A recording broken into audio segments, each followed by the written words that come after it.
नमस्कार साथियों, मैं हूं रविराज और आप सबों को अपने YouTube चैनल जी स्टार मैथमेटिक्स में स्वागत करता हूं। दोस्तों, आज हमारा पार्ट 20 है जो कि डिफरेंशिएशन चल रहा है। डिफरेंशिएशन जिसे कैलकुलस का बेस माना जाता है, क्योंकि यह हमारा कैलकुलस का बेस है। यदि हमारा बेस पे कमांड रहता है तो आने वाले चैप्टर में हमें कठिनाइयों का सामना न करना पड़ता है। दोस्तों, मेहनत तो करना ही पड़ेगा और हमें लगातार कंटिन्यूअसली मेहनत करना पड़ेगा, तभी एक ना एक दिन सफलता जरूर मिलेगी। क्यों ना मिलेगी, जरूर मिलेगी। धैर्य के साथ करोगे तभी एक ना एक दिन अवश्य सक्सेस हो पाओगे। कहा भी गया है, रख हौसला कि वो मंजर भी आएगा, रख हौसला कि वो मंजर भी आएगा, प्यासे के पास चलकर खुद समंदर भी आएगा, थक कर ना बैठ ए मंजिल के मुसाफिर, अरे मंजिल भी मिलेगी और मिलने का मजा भी आएगा। तो दोस्तों, आइए इसी मोटिवेशनल कोट के साथ आज की क्लास को हम स्टार्ट करते हैं। आज हमारा नया टॉपिक है जो कि पैरामेट्रिक डिफरेंशिएशन है, पैरामेट्रिक फॉर्म है। पिछले क्लास में आपको बताए थे one function to another function पे चर्चा किए थे, उस पर कुछ बेस्ट क्वेश्चन भी किए थे।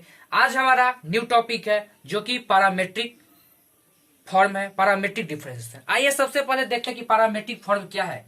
एक एग्जांपल के माध्यम से आपको समझाने का प्रयास करते। देखिए, यदि x बराबर दे दे बाबू sin t, ठीक है, और y बराबर भी दे दे cos t, तो ये क्या हुआ कि हमें x का भी वैल्यू है जो कि t के टर्म में दिया हुआ है और y का भी जो वैल्यू है क्या t के टर्म में दिया गया। यानी x का भी जो डिफरेंशिएशन है t के फॉर्म में दिया हुआ है और y का भी जो डिफरेंस फॉर्म दिया गया है वो भी क्या दिया गया है, t के टर्म।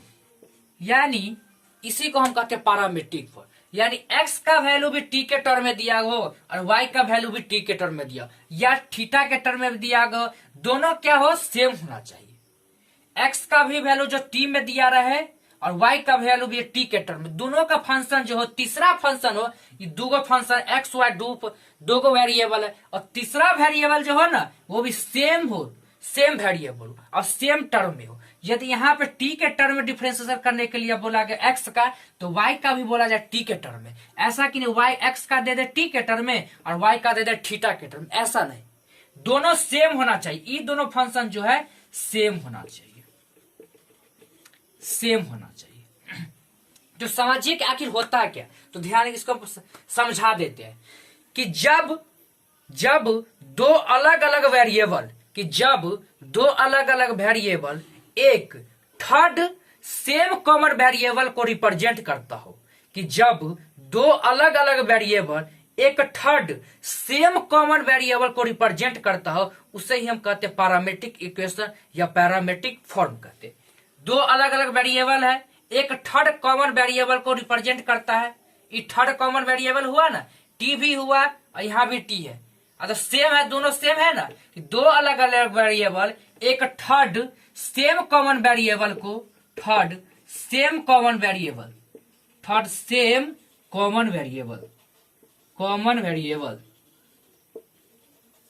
को क्या करता हो, रिप्रेजेंट करता हो, यानी व्यवस्थित करता हो, उसे ही हम क्या कहते हैं, पैरामेट्रिक फॉर्म कहते हैं। पैरामेट्रिक इक्वेशन या पैरामेट्रिक फॉर्म कहते हैं।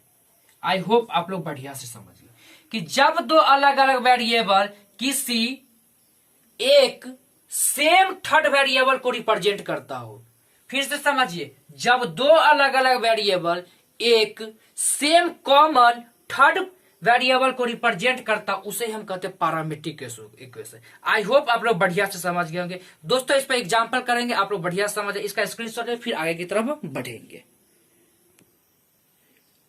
अब दोस्तों, जैसे हम एग्जांपल देखिए क्या दिया है, एग्जांपल देखिए, देखते हैं। जैसे x बराबर दे दे a cos t, ठीक है, और y बराबर दे दे a sin t, ठीक है।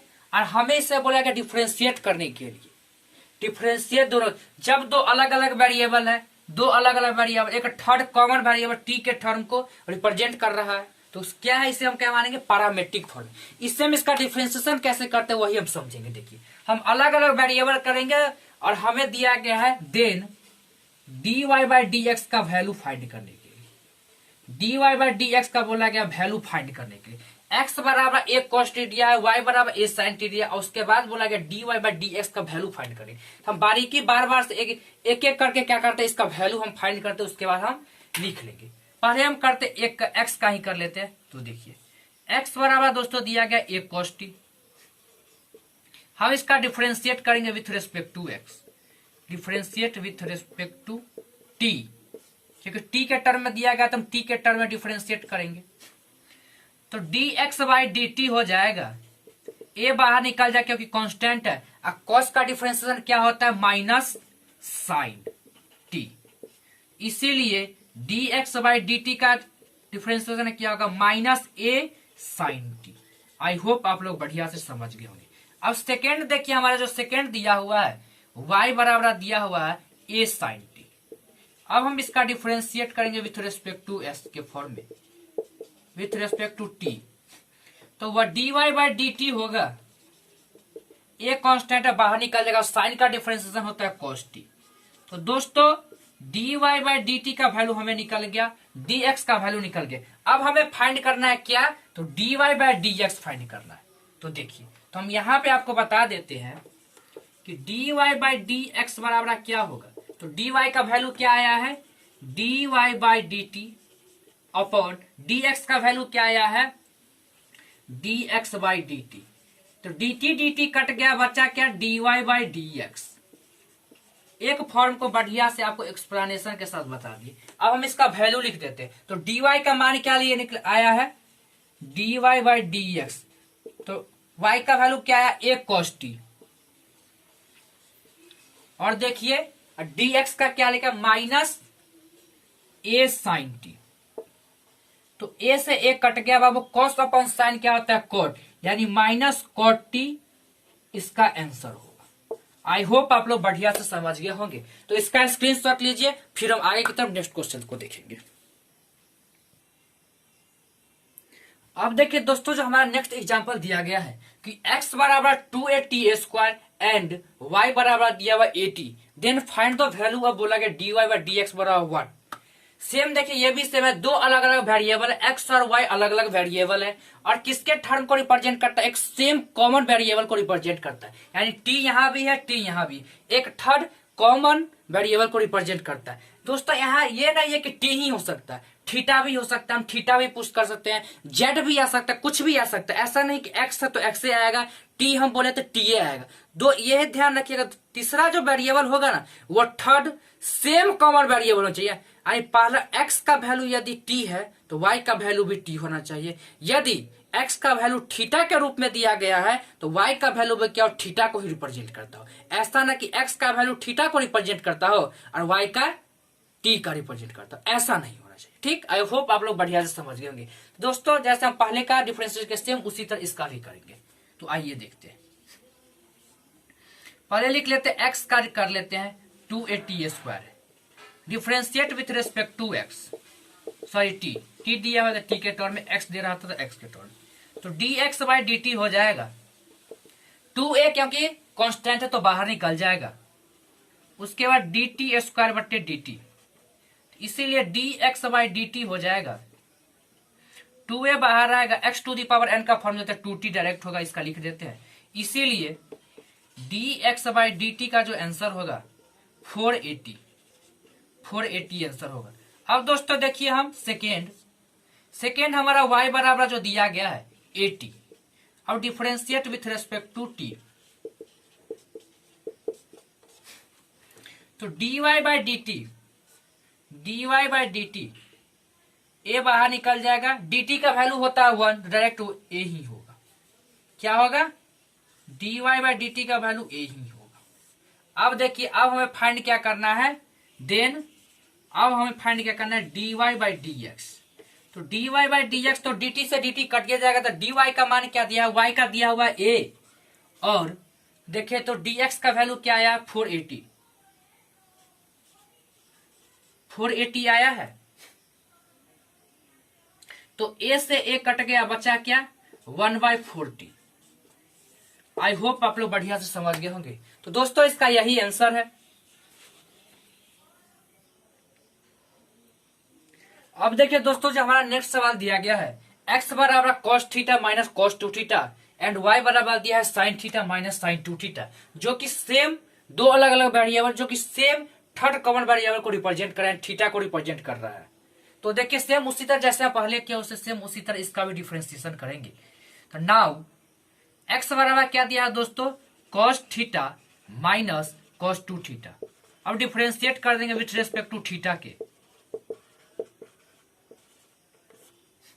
इसीलिए dx बाई डी थीटा जो हो जाएगा, cos थीटा का डिफरेंशिएशन क्या होता है माइनस साइन थीटा, और यहाँ पे दो डिफरेंशिएशन दिया गया है, cos थीटा का माइनस साइन 2 थीटा और 2 थीटा का हो जाएगा थीटा का 1 और 2 का 2 रह जाएगा। तो इसको हम लिख देते हैं अच्छा से, माइनस माइनस क्या हो जाएगा प्लस, तो 2 साइन 2 थीटा, 2 साइन 2 थीटा, 2 से गुना करेंगे 2 हो जाएगा, माइनस माइनस प्लस हो जाएगा 2 साइन 2 थीटा माइनस क्या हो जाएगा साइन थीटा। आई होप आप लोग बढ़िया से समझ गए होंगे। दोस्तों dx का जो वैल्यू निकला ये निकला। अब सेकेंड हमारा देखिए जो वैल्यू निकालना है y का, तो y बराबर क्या दिया गया है sine theta minus sine 2 theta. तो differentiate with respect to same उसी तरह करेंगे, थीटा के रेस्पेक्ट में करेंगे। तो थीटा के रेस्पेक्ट में यदि करते हैं तो dy बाई डी थीटा का जो वैल्यू निकलेगा, साइन का होता है cos थीटा, और यहाँ भी दो डिफरेंशिएशन, दो टर्म दिया हुआ है, एक दो फंक्शन है, पहला दिया हुआ है साइन, दूसरा 2 थीटा। तो साइन का डिफरेंशिएशन क्या होता है cos, यानी cos 2 थीटा हो जाएगा, और 2 थीटा का थीटा का 1 होता है, थीटा बाई थीटा कट जाएगा, और 2 का क्या होगा 2 बाहर निकल जाएगा, इसीलिए cos theta minus 2 cos 2 theta. अब दोस्तों अब हमें फाइंड करना है dy बाई डी एक्स। तो dy बाई डी एक्स तो वैल्यू निकलेगा, y का वैल्यू निकला है क्या cos theta minus 2 cos 2 theta, and उसके बाद देखिए साइन थीटा का dx का वैल्यू क्या निकला, x का जो हमारा वैल्यू निकला है 2 साइन 2 थीटा, 2 साइन 2 थीटा, और उसके बाद क्या लिखना है minus sign theta, minus sine theta. आई होप आप लोग बढ़िया से समझ गए होंगे। तो दोस्तों हमारा यही आंसर है। तो इसका स्क्रीनशॉट लीजिए, फिर एक और क्वेश्चन करेंगे, बस उसके बाद दो एंड करेंगे। अब देखिए दोस्तों, जो हमारा नेक्स्ट क्वेश्चन दिया है, सबसे लास्ट क्वेश्चन है कि x बराबर a cos थीटा दिया गया और y बराबर दिया है b cos थीटा, जो कि इसका भी बोला गया dy बाई डी एक्स का वैल्यू फाइंड करने के। ये भी सेम है, दो अलग अलग वेरिएबल जो कि थर्ड कॉमन वेरिएबल को रिप्रेजेंट कर रहा है, थीटा को रिप्रेजेंट कर रहा है, सेम उसी तरह बनाएंगे हम। इसलिए बार बार बोले ताकि आप पहचान सके कि पैरामेट्रिक फॉर्म होता है क्या, ताकि एग्जाम में आपको कंफ्यूज ना हो सके। अब डिफरेंशिएट कर देंगे with respect to theta, theta. तो dx बाई डी थीटा का जो वैल्यू निकलेगा, ए बाहर निकल जाएगा, cos का डिफरेंशिएशन होगा माइनस साइन थीटा, इसीलिए होगा माइनस ए साइन थीटा। अब दोस्तों देखिए हमारा नेक्स्ट जो सवाल दिया गया सेकेंड क्या है, y बराबर भी क्या दिया गया b cos थीटा, y बराबर b cos theta differentiate with respect to theta, इसलिए dy बाई डी थीटा का जो वैल्यू निकलेगा, b बाहर निकल जाएगा, cos का आ जाएगा माइनस साइन थीटा, सेम उस इसका भी वैल्यू वही आया है, तो यहाँ b आ गया sign theta, minus b sine theta. अब दोस्तों हमें फाइंड करना है dy बाई डी एक्स। तो dy का वैल्यू क्या आया है minus b sine theta, and x का क्या आया है माइनस a साइन थीटा। तो साइन थीटा कट गया, माइनस माइनस कटा, इसलिए दोस्तों इसका आंसर क्या आया b by A. I hope आप लोग बढ़िया से समझ गए होंगे। तो इसका स्क्रीनशॉट लीजिए, फिर हम आगे की तरफ बढ़ेंगे। तो दोस्तों आज के लिए इतना ही, फिर हम मिलेंगे कल की क्लास में, जो कि इस पर बेस्ड हम कुछ एग्जाम के पॉइंट ऑफ व्यू से काफी महत्वपूर्ण क्वेश्चन करने का प्रयास करेंगे। हाँ दोस्तों, कैसा लगा क्लास कमेंट सेक्शन में जरूर बताइएगा। तो आज के लिए इतना ही, बाय, टेक केयर, धन्यवाद। हाँ दोस्तों, यदि क्लास अच्छा लगा होगा तो हमारे चैनल को जरूर सब्सक्राइब कर दीजिएगा और साथ ही साथ बेल आइकन को जरूर प्रेस कीजिएगा, ताकि हम कोई भी वीडियो अपलोड करते हैं तो आपके पास उसका नोटिफिकेशन पहुंच सके और आप उस वीडियो का लाभ उठा सके। अपने भी देखिए, साथ साथ वीडियो को शेयर जरूर कीजिए और लाइक जरूर कीजिए। तो आज के लिए इतना है, बाय, टेक केयर, धन्यवाद।